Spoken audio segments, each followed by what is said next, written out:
आज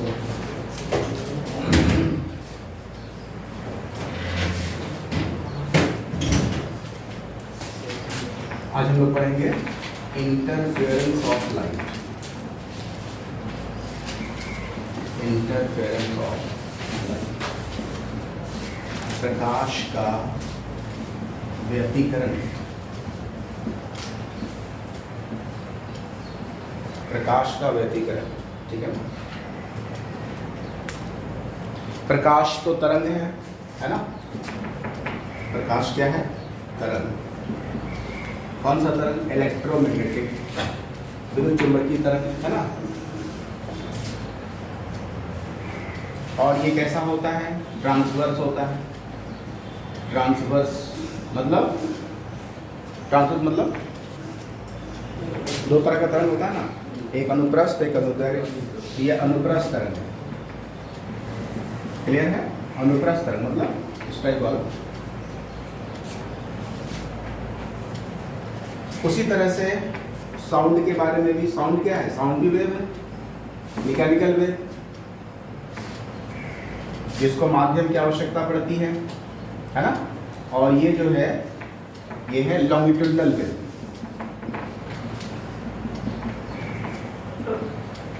ये longitudinal wave है।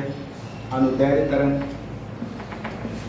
अनुदैर्घ्य तरंग, ठीक है। अनुदैर्घ्य तरंग किसे कहते हैं? जिसमें संपीड़न विरलन होता है। इस तरह से मतलब तरंग आगे की ओर बढ़ता है, माध्यम के कण संपीड़ित होते हैं, फिर कंप्रेशन और रेरफैक्शन होता हुआ ये वेव आगे की ओर जाता है। आज बस समझ में।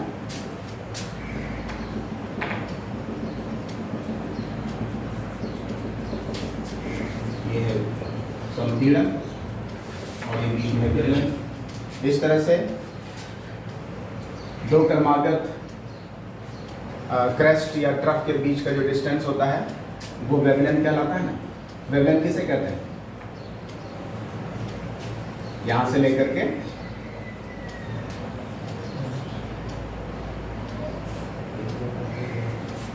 यहां के बीच ना, दो क्रमागत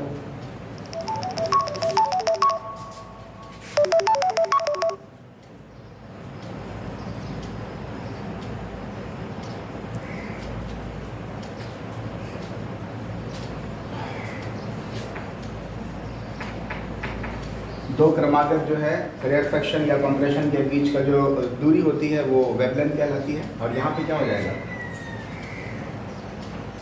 दो क्रमागत क्रस्ट या ट्रफ के बीच का जो डिस्टेंस होता है यहाँ पे हो जाना चाहिए, इसी को हम बोलेंगे लैम्डा। क्रेस्ट से क्रेस्ट या ट्रफ से ट्रफ के बीच का डिस्टेंस।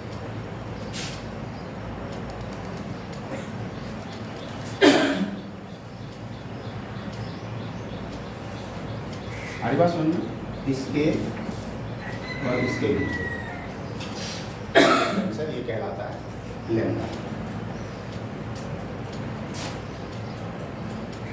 तो ये दोनों ही प्रकार के तरंग व्यतिकरण की घटना को दर्शाते हैं, है ना। व्यतिकरण किसे कहते हैं?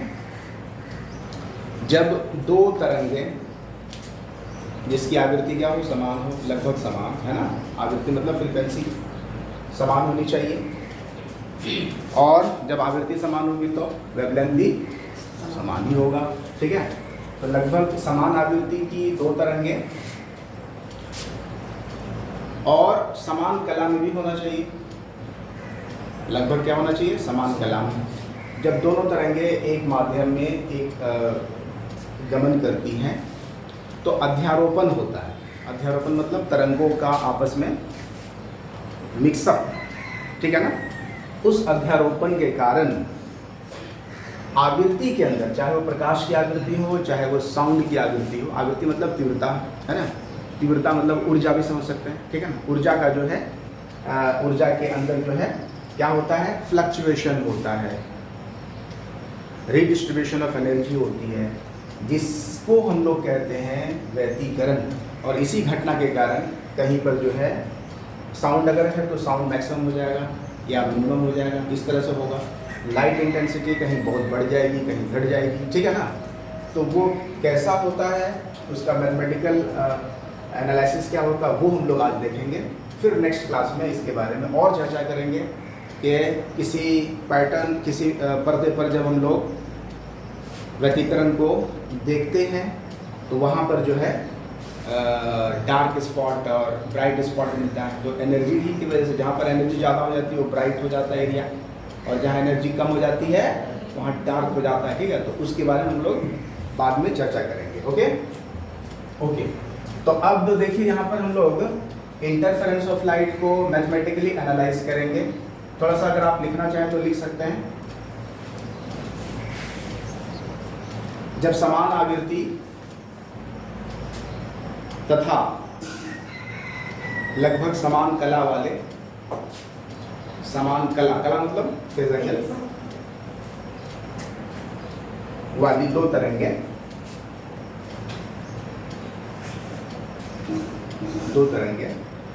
एक ही दिशा में गमन करती हैं तो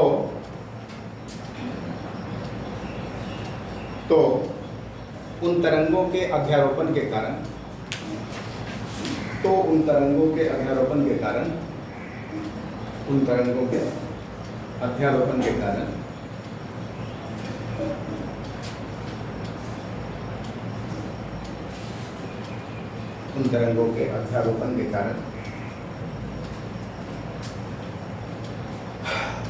प्रकाश ऊर्जा के पुनर्वितरण की घटना,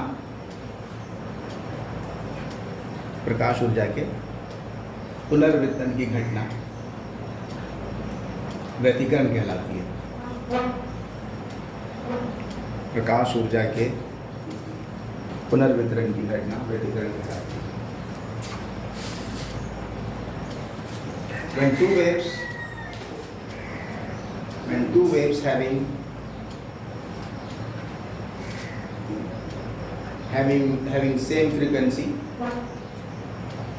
and nearly same phase propagate in the same direction or medium,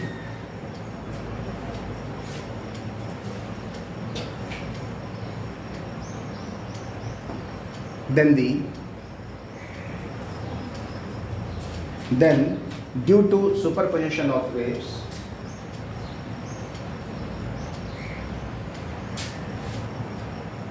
the redistribution of light energy take place. Redistribution of light energy take place called interference of light.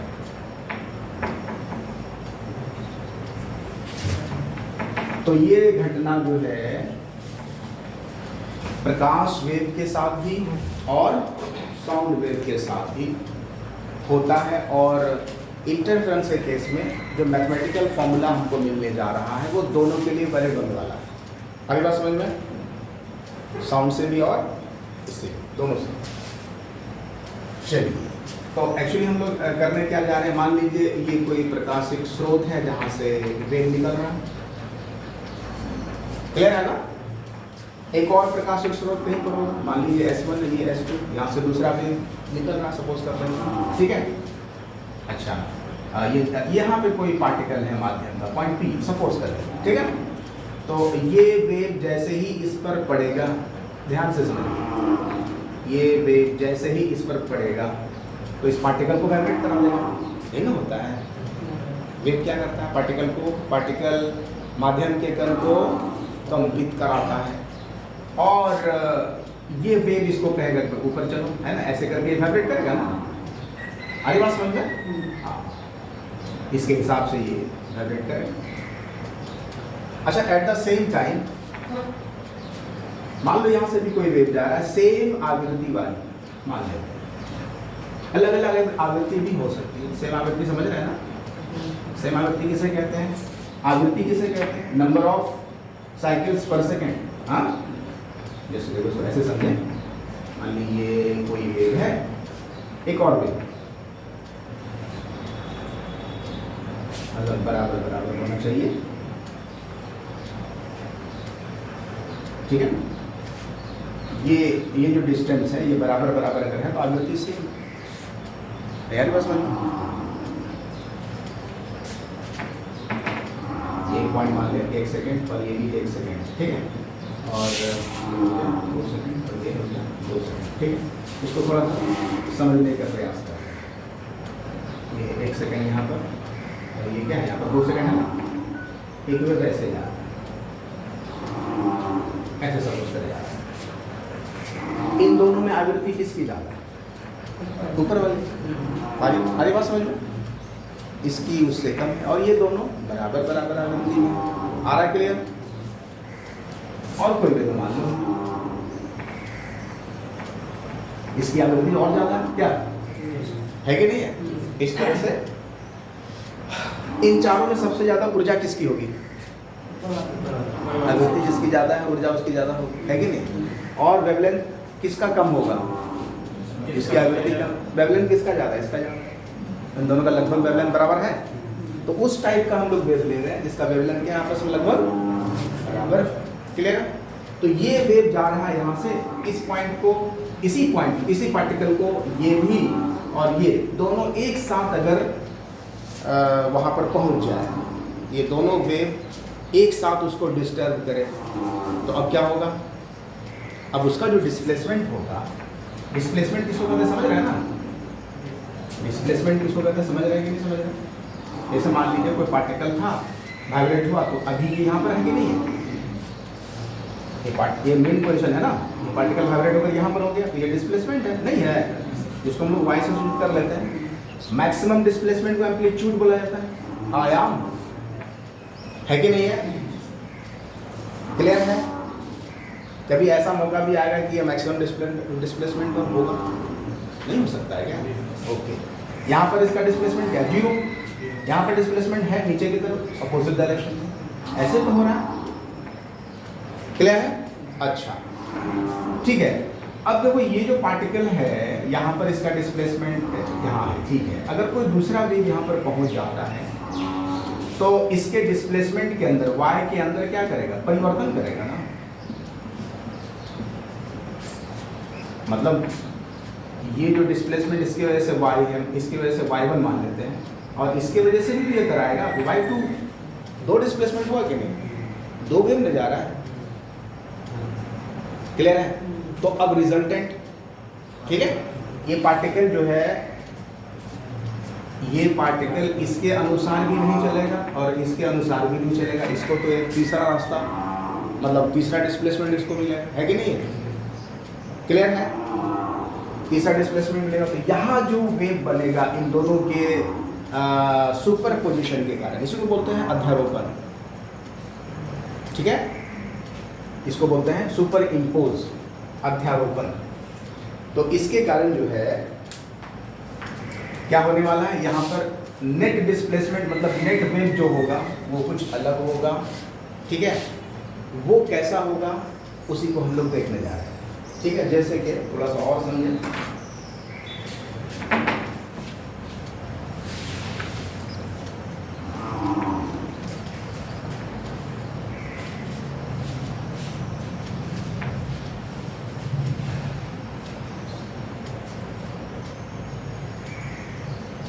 ये मान लीजिए एक वेव है और दूसरा वेव भी कुछ इसी तरह से मान लेते हैं, ठीक है?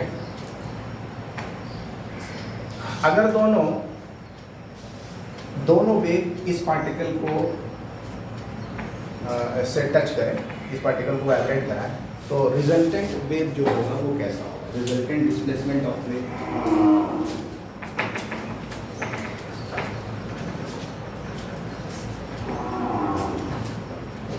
इसको हम मान लेते हैं दोनों सेम फेज में। सेम फेज का मतलब समझ रहे हैं? ये और ये सेम फेज में है, इसको चलते हैं सेम फेज, इसको और एक कर देते हैं, ठीक है? थोड़ा सा ऐसा मान लेते हैं कि दोनों का एम्पलीट्यूड अलग है, वेवलेंथ सेम है लेकिन एम्पलीट्यूड अलग है। जैसे देखो ये वाला, इसी को वेव को यहाँ पर हम चढ़ा रहे हैं, उसी वेव को यहाँ पे हम ड्रॉ कर रहे हैं, ठीक है ना? इसी वेव को यहाँ पे कर दिया, दो वेव एक साथ, ठीक है? दो वेव एक साथ। मान लीजिए पार्टिकल यहाँ पर था, यहाँ पर पार्टिकल था, ठीक है, ठीक है, पार्टिकल यहाँ पर है, तो ये वाला वेव, ये जो वेव है, वेव नंबर ये, तो ये वेव इसको डिस्प्लेसमेंट कराया y1, कराया कि नहीं कराया, और ये जो वेव है इसको डिस्प्लेसमेंट कराएगा y2, क्लियर है। तो रिजल्टेंट वेव जो बनेगा वो कुछ इस तरह से बनेगा, जब आपस में यहाँ पर सुपर इम्पोज होगा तो ये जो नेट हो जाएगा वो इस तरह से हो जाएगा। मान लीजिए इसको ऐसे समझो, मान लो ये 3 मीटर है और ये वाला इसका जो है 4 मीटर है, बड़ा वाले का कितना है 4 मीटर एम्पलीट्यूड, दोनों का एम्पलीट्यूड अलग अलग है, ठीक है, एम्पलीट्यूड अलग अलग हो सकता है और सेम भी हो सकता है, क्या सेम होगा तो सेम भी हो सकता है और डिफरेंट भी हो सकता है, लेकिन यहाँ पर क्या है, सब तीनों दोनों वेव क्या है, समान कला में है। तो जब आपस में जुड़ेंगे तो ये जो वेव हो जाएगा कुछ इस तरह से हो जाएगा, ये जो हो जाएगा डिस्प्लेसमेंट साथ में करा जाएगा। अरे बात समझ में, अगर दोनों सेम फेज में होंगे तो कुछ इस तरह से होना चाहिए ना, 4 और 3 क्या हो जाएगा 7, क्लियर है, कुछ ज़्यादा बड़ा हो गया क्या,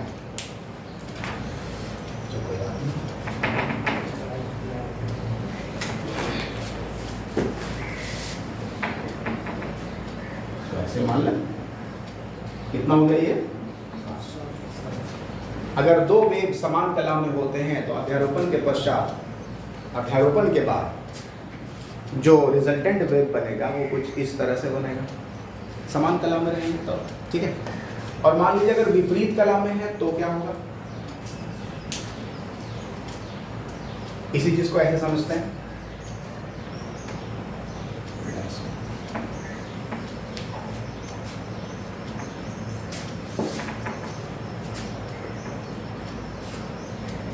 मान लीजिए ये वेव था इस तरह से,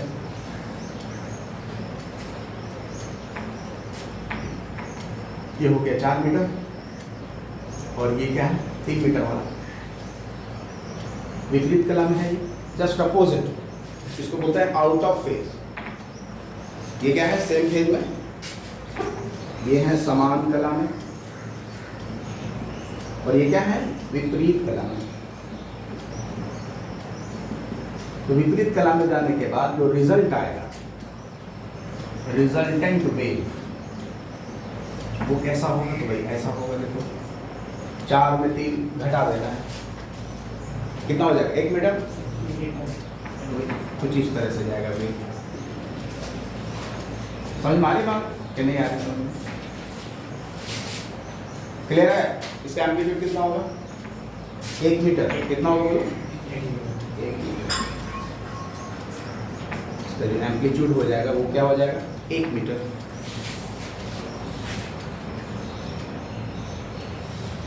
आया समझ में। अध्यारोपण के पश्चात वेव का जो पोजीशन होगा कुछ इस तरह से होगा, अगर ये आउट ऑफ फेज में है, ठीक है।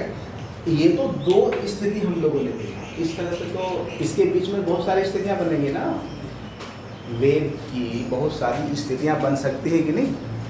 यहाँ पर है समान कला, अब ये क्या है विपरीत कला। विपरीत कला का मतलब दोनों के बीच का जो फेज का जो डिफरेंस होता है, यहाँ पर 0 मान लीजिए, यहाँ पर 0 होता है, ठीक है, और यहाँ पर कितना phase difference 180 degree, out of phase, ठीक है। तो इसके बीच में बहुत सारी सिचुएशंस हैं कि नहीं है, उसके हिसाब से एम्पलीट्यूड चेंज होगा, क्लियर है। कैसे चेंज होगा अभी हम लोग सारा मैथमेटिकल कैलकुलेशन देखेंगे, फिलहाल सिर्फ आपको ये समझाने की कोशिश कर रहे हैं कि अगर ये सेम फेज में होगा तो एम्पलीट्यूड क्या हो गया मैक्सिमम, ठीक है।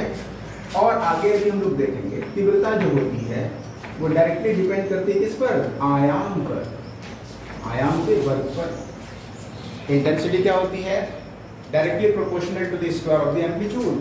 क्या मतलब, आयाम अगर मैक्सिमम हुआ तो तीव्रता अधिक होगी, होगी कि नहीं होगी, तीव्रता अधिकतम हो जाएगा। अगर आयाम ज़्यादा हुआ तो जैसे यहाँ पर सुपर इम्पोज करने के बाद आयाम मैक्सिमम हो गया तो तीव्रता क्या हो जाएगी यहाँ पर अधिकतम, अधिकतम तीव्रता मतलब अधिकतम ऊर्जा, क्लियर है। ब्राइट स्पॉट दिखाई गई मतलब चमकीला। इस केस में क्या हो जाएगा, आउट ऑफ फेज में आयाम न्यूनतम है, ठीक है ना। तो इसमें क्या हो जाएगा, तीव्रता भी न्यूनतम। हमारी बात समझ में? इसी चीज में अब ध्यान से देखो, अगर दोनों वेव का सेम एम्पलीट्यूड होता तो क्या होता, सोचो। 4 और 3 लिए है ना, दोनों मान लो 4 4 है, यहाँ तो जुड़ करके 4 4 8 हो जाते हैं, ठीक है। यहाँ क्या होता है, 0 होता कि नहीं होता। मतलब वेव कैसा होता, वेव का आयाम मिलता ही नहीं, कुछ ऐसा वेव मिलता भाई, मिलता कि नहीं मिलता।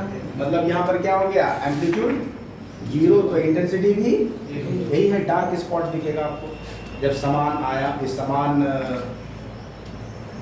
आयाम वाला वेव अगर लिया जाएगा, नहीं होगा। क्लियर है? इंटरफेरेंस पैटर्न को साफ साफ देखने के लिए, एकदम बढ़िया से देखने के लिए आयाम कैसा होना चाहिए, दोनों का सेम होना चाहिए। क्लियर है? तब डार्क स्पॉट एकदम आपको क्लियर दिखेगा। ब्राइट तो दिखेगा ही दिखेगा, डार्क कंप्लीट डार्क दिखेगा इस केस में, क्योंकि आयाम आपका क्या हो गया, 0 हो गया। ठीक है, ये सारी घटनाएं हम लोग अभी देखने वाले हैं। अच्छा, तो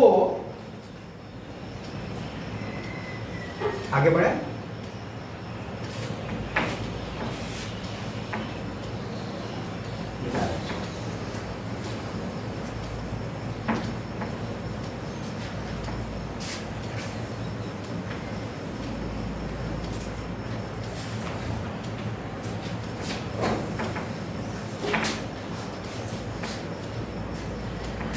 देखिए,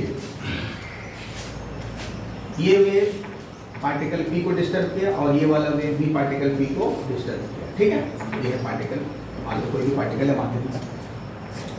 तो जो रिजल्टेंट वेव होगा, रिजल्टेंट वेव, परिणामी वेव या रिजल्टेंट डिस्प्लेसमेंट ऑफ पार्टिकल, ऐसा लिखना चाहिए, रिजल्टेंट डिस्प्लेसमेंट ऑफ पार्टिकल, वो इस तरह से डिफाइन होगा, y बराबर y1 प्लस y2।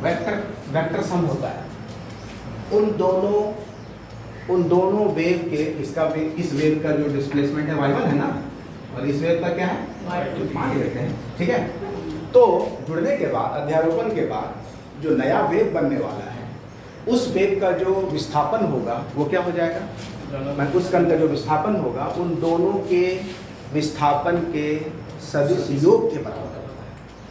क्लियर है? इसलिए सदिश का सिंबल दिया हुआ है। आ रही बात समझ में? यही है अध्यारोपण का सिद्धांत, इसको बोलते हैं अध्यारोपण का सिद्धांत। दो अलग अलग इंडिविजुअल विस्थापन का जो वेक्टर सम होता है वो रिजल्टेंट जो, इसको लिखेंगे अध्यारोपण का सिद्धांत, अध्यारोपण का सिद्धांत, प्रिंसिपल ऑफ सुपर पोजिशन।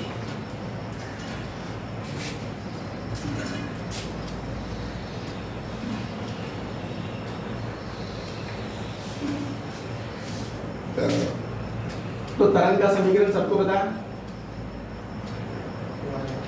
क्या होता है, ए साइन ओमेगा टी। अरे होता है, क्या होता है, एसएचएम का जो इक्वेशन है वही तो तरंग का इक्वेशन है, ए साइन ओमेगा टी। तो ऐसा करें, इसका A1 मान लेते हैं, एम्पलीट्यूड A1, अलग अलग एम्पलीट्यूड ले रहे हैं। ठीक है, सेम एम्पलीट्यूड भी हो सकता है, लेकिन हम लोग क्या करेंगे, अभी अलग अलग ले लेंगे, बाद में उसको A1 बराबर A2 कर देंगे बाद में एक्सप्रेशन में, है ना। फिलहाल क्या करेंगे, A1 साइन ओमेगा टी, ये सिंपलेस्ट फॉर्म है किसका, तरंग के समीकरण का। साइन वेव है ना, साइनसोइडल वेव है ना, ये तो है ना इस तरह से। तो इसका इक्वेशन क्या होता है, y बराबर a साइन ओमेगा टी। ए क्या है, आयाम, ओमेगा क्या है, फ्रीक्वेंसी। ठीक है ना, इसका भी होगा इसी टाइप का इक्वेशन, क्योंकि ये भी तो वही वाला वेव है। क्लियर, दोनों ही हार्मोनिक वेव है, तो इसको लिखेंगे A2, अलग आयाम ले लो इसका, साइन, फ्रीक्वेंसी दोनों की सेम लेते हैं। फिलहाल फ्रीक्वेंसी क्या लगता है, सेम। कैलकुलेशन को थोड़ा और आसान करने के लिए हम लोग क्या कर लिए, दोनों की फ्रीक्वेंसी सेम मान लेंगे, हालांकि अलग अलग भी हो सकता है। ठीक है, तो a साइन ओमेगा टी, और मान लेते हैं कि भाई प्लस डेल्टा। ये डेल्टा क्या चीज़ है? दोनों वेव के बीच का फेज डिफरेंस, मतलब दोनों सेम फेज में नहीं है। अभी हम लोग मान लेते हैं कि दोनों के बीच में कुछ ना कुछ फेज है। हमारी बात समझ में, ये फेज कुछ भी हो सकता है, फेज का डिफरेंस, ठीक है। मान लो डेल्टा बराबर 0 है, इसका मतलब दोनों सेम फेज में। अगर डेल्टा बराबर 0 तो दोनों क्या है? समझ में आ रही बात? A1 क्या है, A2 क्या है, समझ में आ गया? ओमेगा क्या है? कोणीय आवृत्ति कहेंगे इसको, कोणीय आवृत्ति, एंगुलर फ्रीक्वेंसी, या इसी को लिखते हैं 2πf, कोई दिक्कत वाली बात नहीं है। f क्या है? फ्रीक्वेंसी है। डेल्टा क्या है? फेज डिफरेंस, कलांतर, दोनों तरंगों के बीच का कलांतर, लिख लो। दोनों तरंगों के बीच का कलांतर, phase difference between the two waves, phase difference between the two waves. Clear है? देखो बहुत सारे लोग नहीं समझ पाते हैं। ये जो है एक वेव है, अगर कोई वेव इस तरह से जा रहा है तो ये समान कला में है। किसमें है? चाहे उनका एम्पलीट्यूड अलग अलग है, बट कला क्या है दोनों का? कोई वेव इस तरह से है मान लो, और कुछ ऐसे जा रहा है, कोई वेव डिफरेंट कला में है, डिफरेंट कला में है मान लो। ये दोनों क्या है? अलग कला है ना। वो कलांतर कुछ भी हो सकता है, कला का अंतर, कला का अंतर क्या हो सकता है? अलग अलग हो सकता है, ठीक है। तो ये हम लोगों ने डेल्टा मान लिया। चलिए, इसलिए अब हम लोग y बराबर लिखेंगे y1 प्लस y2। वेक्टर का सिंबल हटा दिए इसलिए कि दोनों सेम डायरेक्शन में है, और दोनों जो है चूंकि एक ही दिशा में है, तो हम लोग इसको जो जोड़ेंगे तो इसका जो है वेक्टर सिंबल हटा देंगे, ठीक है। जैसे मान लो 4 न्यूटन 6 न्यूटन का फोर्स एक ही दिशा में लग रहा है, तो 6 4 10 कर सकते हैं, उस टाइप से। क्लियर है? क्लियर है? हाँ, तो लिखा जाए y1 बराबर a1 sign omega t plus a2 sign omega t plus delta, मान लिया। अब इसको सॉल्व करना है मैथमेटिक्स, यहाँ से शुरू। a1 sign omega t plus a2, इसको ब्रेक कर दीजिए, क्या हो जाएगा? साइन a प्लस b के फॉर्म में, sign omega T into cos delta plus cos omega T into sine delta. कोई दिक्कत वाली बात नहीं है। आगे बढ़िए, y बराबर a1 sign omega t plus a2 sign omega t cos delta plus a2 cos omega t sine delta. कोई दिक्कत नहीं ना? इसमें दिक्कत होनी नहीं चाहिए, तो सिंपल सा मैथ है। अब इन दोनों में ऐसा करें, कॉमन ले लीजिए साइन ओमेगा टी को, तो लिखें a1 plus a2 cos delta into sine omega t plus a2 sine delta, इसको एक साथ लिख रहे हैं इंटू कॉस ओमेगा, ऐसा लिख सकते हैं क्या? देखो कोई दिक्कत है?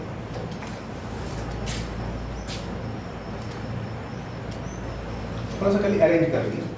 a1 यहाँ साइन ओमेगा टी कॉमन ले रहे हैं, तो a1 plus a2 cos delta हो जाएगा। यहाँ पे साइन ओमेगा टी दोनों में कॉमन है, और नीचे क्या कर दिया? a2 साइन डेल्टा एक साथ लिखा इंटू कॉस ओमेगा, ठीक है। अब देखो यहाँ पे ये जो क्वांटिटी आपको दिखाई दे रही है a1 plus a2 cos delta, ठीक है, इसको हम लोग रिप्लेस करते हैं एक नई क्वांटिटी से जिसको कहते हैं a cos phi। मान लो इसको क्या बोल रहे हैं? a cos phi।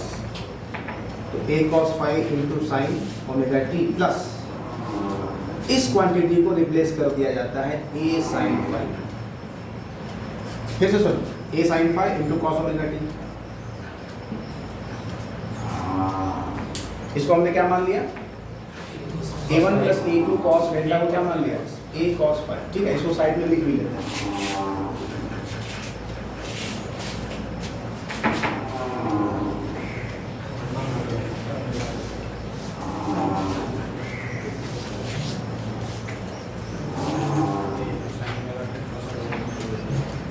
हम लोगों ने क्या मान लिया है भाई, हम लोगों ने मान लिया a1 plus a2 cos delta को a cos phi, ठीक है, और a2 sin डेल्टा को क्या मान लिया। जब तुम मानोगे a1 plus a2 cos delta को a cos phi, तो a2 sin डेल्टा का मान ऑटोमेटिकली a sin phi आता है। ठीक है, वैसे यहाँ पर आपको इसको क्या कर लेना है, याद रख लेना है। ठीक है, याद रखने का ट्रिक भी याद रखो, a1 plus a2 cos delta is equal to, यहाँ पे वो cos का फंक्शन है ना, तो याद रखना है cos रखेंगे। क्लियर, याद रखने के लिए। अच्छा देखिए, ये जो क्वांटिटी आपको दिखाई दे रही है, इसको थोड़ी देर के लिए इक्वेशन 1, थोड़ी देर के लिए 2 मान। देखो y बराबर रिजल्टेंट वेव का जो इक्वेशन आ रहा है, अब क्या हो जाएगा, इसको थोड़ा सा a कॉमन ले लें, a कॉमन ले लो, तो इसको लिखा जाए sine omega t cos phi plus cos omega t sine phi. ठीक है ना, a कॉमन ले लिया, तो अभी ये फॉर्मेट में आ गया। फिर से उसी तरह इसको क्या लिख सकते हैं, sine omega t plus phi लिख सकते हैं ना। क्लियर है, a sin omega t plus five. तो अब ध्यान से देखो, ये जो इक्वेशन आया रिजल्टेंट वेव का इक्वेशन, रिजल्टेंट डिस्प्लेसमेंट का इक्वेशन, तो ये भी उसी तरह का एसएचएम है, एसएचएम वाला इक्वेशन, हार्मोनिक इक्वेशन है। ये क्या चीज़ हो गई, एम्पलीट्यूड, ये साइन, और ये क्या हो गया, omega t plus five. Clear है, फाइव क्या चीज़ कहलाएगा, फेज एंगल या फेज डिफरेंस। ठीक है ना, किसके बीच, दोनों तरंगों के बीच। तो आप यहाँ से a का मान और फाई का मान निकाल सकते हैं इन दोनों इक्वेशन को यूज करके।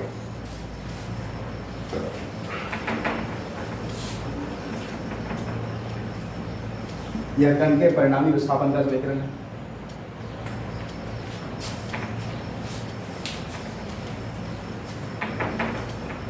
यह रिजल्टेंट वेव इक्वेशन भी बोलते हैं इसको।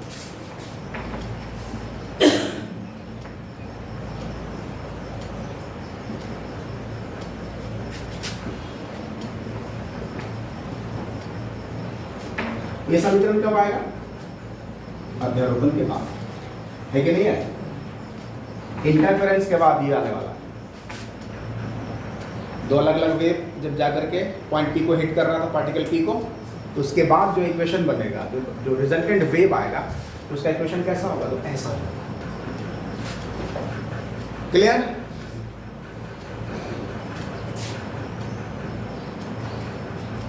this is the equation of the resultant displacement of the wave.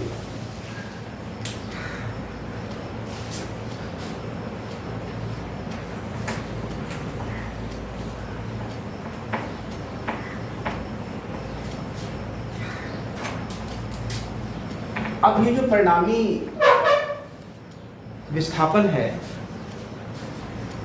तो अब जो तीव्रता मिलेगी हमको, वो तीव्रता मैटर करेगी एम्पलीट्यूड, इस एम्पलीट्यूड पर, है कि नहीं। अगर इस एम्पलीट्यूड का मान मैक्सिमम होगा तो तीव्रता मैक्सिमम होगी, है कि नहीं है कि नहीं। और इसका मान अगर कम होगा या जीरो होगा तो इंटेंसिटी भी क्या होगी, उसी से, क्योंकि लिखेंगे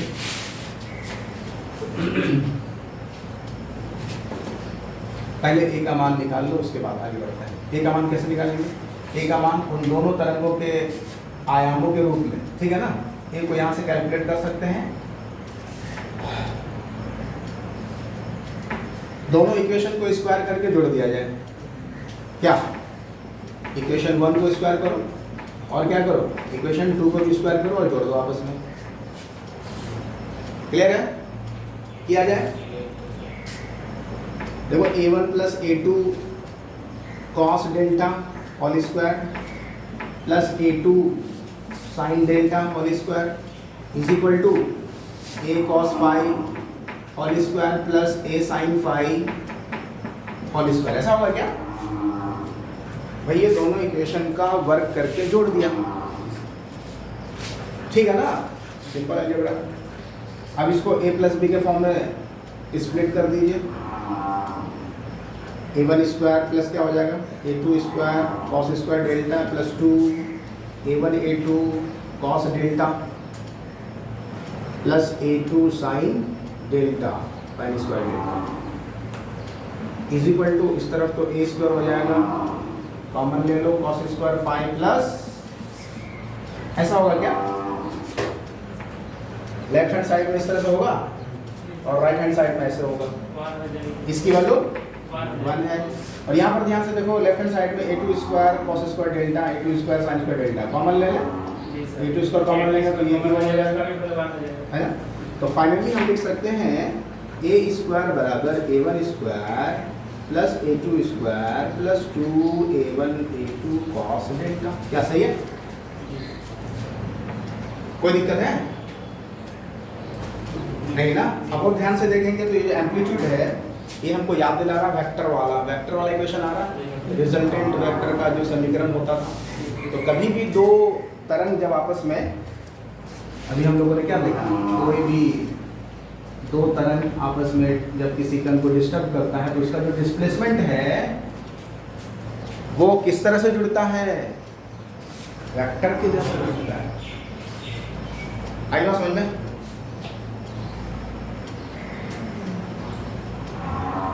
एक का डिस्प्लेसमेंट 3 है, दूसरे का डिस्प्लेसमेंट 4 है, दोनों का सेम डायरेक्शन सेम फेज में है, तो 3 जोड़ 4 साफ हो गया। क्लियर? दोनों अपोजिट फेज में है तो 1 हो जाएगा, वो अगले होगा। और दोनों के बीच का फेज एंगल अगर 90 डिग्री है तो 3 केस है इंपॉर्टेंट, 0 डिग्री, 180 डिग्री और 90 डिग्री। तो 0 वाला समझ में आ गया, दोनों जुड़ गया सेम डायरेक्शन। ऐसे जुड़ेगा, देखो यहाँ से कॉस डेल्टा 0 पुट करो तो A बराबर A1 प्लस A2 आने वाला है। आफ्टर सॉल्विंग डेल्टा बराबर 180 डिग्री पुट करो तो A बराबर A1 माइनस A2 या A2 माइनस A1 आने वाला है। क्लियर है? लेकिन अगर डेल्टा बराबर 90 डिग्री पुट करेंगे तो A बराबर आ जाएगा under root A1 square plus A2 square, मतलब पाइथागोरस वाला नहीं आता। तो 3 और 4 का रिजल्टेंट कितना हो जाएगा? अगर 90 डिग्री एंगल पर है दोनों का फेज डिफरेंस कितना है?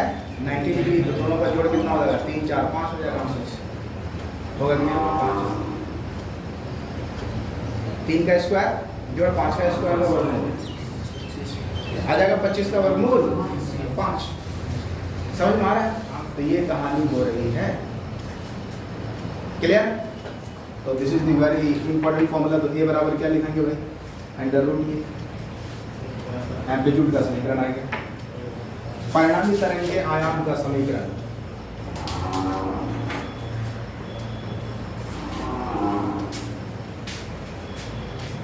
फेज डिफरेंस निकालना चाहे तो निकाल सकते हैं। यहाँ से डिवाइड कर दो 2 को 1 में, sine delta by cos sine phi by cos phi, A कट जाएगा, टेन फाई बराबर ये हो जाएगा। वही वाला इक्वेशन मिलने वाला जो तुम्हारा इसमें आया था वेक्टर में। लिख लीजिए। अगर हम फाई निकालना चाहें तो क्या हो जाएगा? दिस बाई दिस कर देंगे, ए कटेगा sine phi by cos phi, tan phi हो गया, तो हो जाएगा A2 sine delta upon A1 plus A2।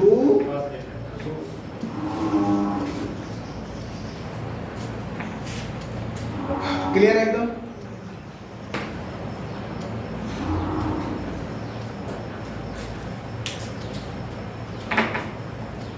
अब देखिए, बात तो चल रही थी इंटेंसिटी की,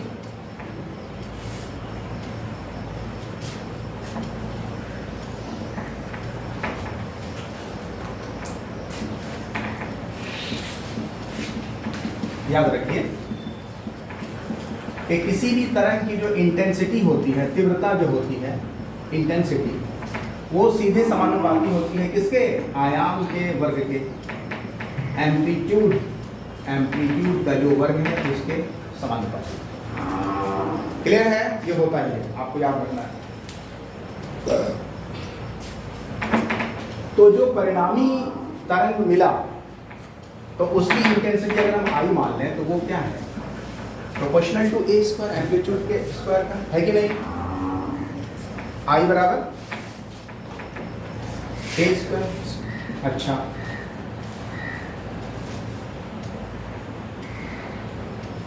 तो आई बराबर कांस्टेंट के लिख दें, ए इंटू ए स्क्वायर। हो सकता है कि नहीं हो सकता? अच्छा, दोनों वेव के लिए अलग अलग इंटेंसिटी भी हो सकती है, अलग अलग इंटेंसिटी होगी ना, आयाम अलग अलग उसका है। तो पहले वाले वेव का अगर हम I1 मान लें तो constant k into A1 square आया ना, और दूसरे वाले की इंटेंसिटी इंडिविजुअल, ये तो परिणामी है, परिणामी ठीक है, रिजल्टेंट ये कौन वाला है? दोनों तरंग के मिलने के बाद जो इंटेंसिटी है वो इस तरह से डिफाइन होगा। अलग अलग इंटेंसिटी I1 बराबर k A1 स्क्वायर और I2 बराबर k A2 स्क्वायर। क्या इन सारे वैल्यूज को यहाँ पुट कर दें तो इंटेंसिटी का समीकरण आने वाला है। देखो यहाँ फिर से वापस आओ, इसको एक्चुअली क्या लिख सकते हैं? स्क्वायर रूट हटाएंगे तो यहाँ पे वर्ग हो जाएगा, वर्ग ही होगा। तो हम लिख सकते हैं ए स्क्वायर के स्थान पर के ए स्क्वायर, सॉरी आई बटा के, अरे आई बटा के नहीं लिखेंगे, ए स्क्वायर की जगह पर क्या लिखोगे? आई बटा के। A1 स्क्वायर की जगह पर क्या लिखेंगे? A1 स्क्वायर की जगह पर हम लिखने वाले हैं I1 बटे के प्लस I2 बटे के प्लस 2 A1 मतलब क्या?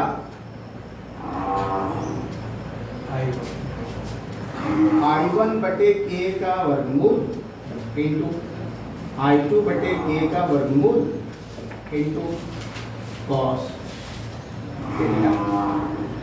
कॉस। बोलिए, क्लियर है एकदम? ये बहुत ही इंपॉर्टेंट फॉर्मूला है, इससे न्यूमेरिकल रहना ही रहना। इसमें डिफरेंट केस कर सकते हैं हम लोग ना, डेल्टा का मान चेंज कर करके। 3 केस तो इंपॉर्टेंट है, सेम फेज वाला, अपोजिट फेज वाला और 90 डिग्री वाला। क्लियर है? ये तीनों इक्वेशन यहाँ से निकलेगा। यहाँ से देखो आई का समीकरण आने वाला है, इधर देखिए रूट के हो गया नीचे, अरे रूट के के हो गया नीचे, तो के कॉमन लेके के से कटा दें। क्लियर है? तो मेरा इंटेंसिटी का जो फॉर्मूला आने वाला है वो कुछ इस तरह से है, I1 plus I2 plus 2 root I1 I2 into cos. ये दोनों ही समीकरण आपके लिए बहुत ही इंपॉर्टेंट समीकरण है जिससे सवाल बनेंगे। इसके आगे स्पेशल केसेस वगैरह हम लोग नेक्स्ट क्लास में ढूंढेंगे। ये दोनों समीकरण आपको ध्यान